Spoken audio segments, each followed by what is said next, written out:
3 people were killed during an alleged confrontation with the police in Bog, Westmoreland on Tuesday evening. We have the details from Anthonia Atkinson.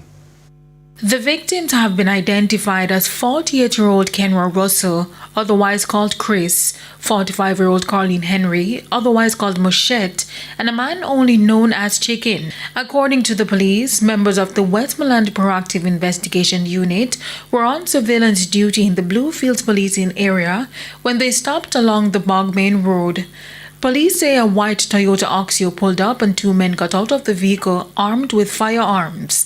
The officers allege the men opened fire at them, resulting in a shootout.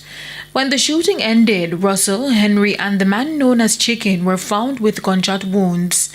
Police further allege that a 4th man, who was also shooting at the officers, escaped the scene. The 3 were taken to the Savannah Lamar Public General Hospital, where they were pronounced dead. Investigators say an AK-type rifle loaded with 6 rounds of 7.62 ammunition were recovered at the scene. TVJ News also understands that 45-year-old Carleen Henry was to lay her mother to rest on Saturday. A relative of one of the deceased shared the family's grief. All we know happened here is that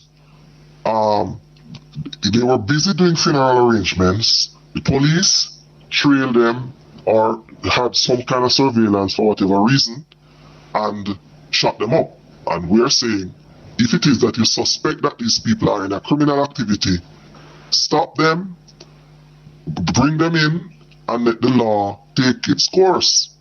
Everybody there can know that no shootout took place. And I don't believe that there was a 4th person. They are just trying to build a story so they have a case.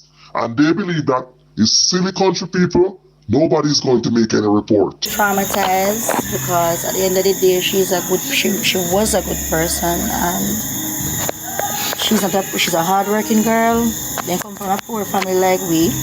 But they uplift themselves by raising chicken and plant them sweet peppers. They have their little bar. You know, it's very hard. It's scary, you know, because she went to buy tile to her mom's grave, so it really hurts. Residents also voiced concern over the incident. Boy, rough youth. Rough, you know, pretty. There can't be any man. Because them are people, I see a fall in race. You look at man, in boyfriend, I know say that the man that will buy like a herb for people. Nothing more. Dangerous sitting that. We never see this happening in our district yet. Indicom has launched an investigation into the fatal police shooting. The latest incident brings the number of people killed in police shooting to 177 since the start of the year. Anthonia Atkinson, TVJ News.